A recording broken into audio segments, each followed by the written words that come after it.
বৰপেটাত ই-ৰিক্সা চালক সন্থাৰ বিশেষ সভা সম্পূৰ্ণ। বৰপেটা ৰোডত যান-জঁটৰ বিভিন্ন সমস্যাক লৈ প্ৰশাসনে ই-ৰিক্সা চালকসকলৰ বিৰুদ্ধে সৰব হোৱা পৰিলক্ষিত হৈছে। তাৰে পৰিপ্ৰেক্ষিতত আজি বালাভিটা চক বজাৰত ই-ৰিক্সা চালকসকলৰ সভা অনুষ্ঠিত হয়। বৰপেটা ৰোডৰ গাতে লাগি থকা বালাভিটা, হাটমৈৰীৰ টোপ, কলাভাঙা, ধূপগুৰি, ৰায়পুৰ, ভালুকি, শালমৰা, জহিখাটি, গোবিন্দপুৰ, উত্তৰ জাখলিবিল পথাৰ, চেঙেলী আদি কেইখনমান গাঁৱৰ দৰিদ্ৰ ই-ৰিক্সা চালকসকলে তেওঁলোকৰ বিভিন্ন সমস্যালৈ এখন কমিটি গঠন কৰে। সভাপতি জাকিৰ হুছেইন চৌধুৰীৰ নেতৃত্বত সভাখন অনুষ্ঠিত হয় আৰু সভাত উপস্থিত থাকে all India road transport worker ফেডাৰেশ্যনৰ অসম ৰাজ্যিক সভাপতি মথুৰা দাস, বালাভিটা বিডিবি সম্পাদক আব্দুল ছালাম, গাঁও প্ৰধান সদৰ আলী, সমাজকৰ্মী আইনুল হক, এছাহাক আলী আৰু বিভিন্ন ঠাইৰ চালকসকল। মথুৰা দাসৰ পৰামৰ্শ মতে সদৌ অসম ই-ৰিক্সা চালক ইউনিয়ন সন্থাত অন্তৰ্ভুক্ত হ'ব বুলি জানিব দিয়ে। প্ৰতিগৰাকী ই-ৰিক্সা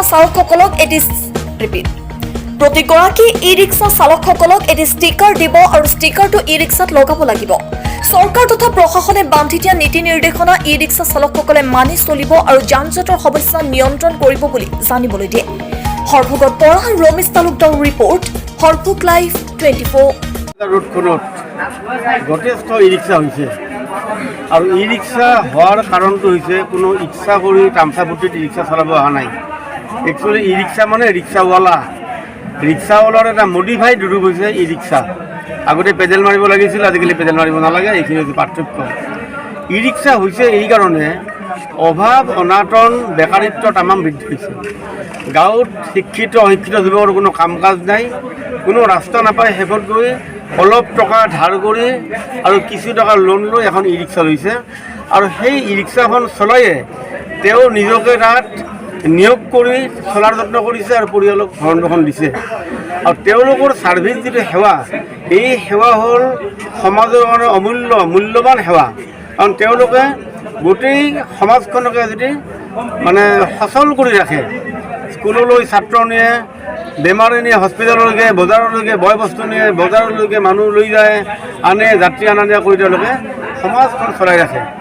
কিন্তু তাত আজি দেখা গৈছে যে কিছু নিয়ম পাতি ঠিক নোহোৱাৰ কাৰণে বৰপেটা টাউনখনত অলপমান যান-জঁট অলপ বৃদ্ধি হোৱাটো স্বাভাৱিক কথা হৈছেও, আমিও ফিল কৰোঁ। সেইখিনি যাতে কেৱল প্ৰশাসনৰ ওপৰত দায়িত্ব ন্যস্ত নকৰি আমি ই-ৰিক্সা চালকসকলৰ থ্ৰু দি তেওঁলোকক ইউনিয়ন গঠন কৰাৰ মাজেদি তেওঁলোকে নিজে স্বেচ্ছাসেৱক হিচাপে নিজকে নিয়োজিত কৰি এই যান-জঁটৰ সমস্যাটো যাতে কিছু লাঘৱ কৰিব পাৰে আৰু এটা শৃংখলাবদ্ধভাৱে যাতে তেওঁলোকৰ এই সেৱাটো ৰাইজলৈকে আগবঢ়াব পাৰে, সেইবিলাক চিন্তা চৰ্চা কৰাৰ কাৰণে আমি ইয়াত এই সভাত বহিছিলোঁ আৰু আমি বিভিন্ন কথা বতৰা পাতিছোঁ। তেওঁলোকৰ এটা কমিটি হ'ব।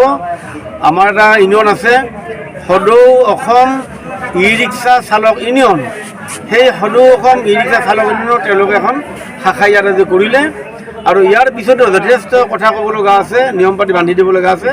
আমি সেইবিলাক সময়ে সময়ে তেওঁলোকক শিকাই বুজাই লৈ আমি যিমান পাৰোঁ চেষ্টা কৰিম।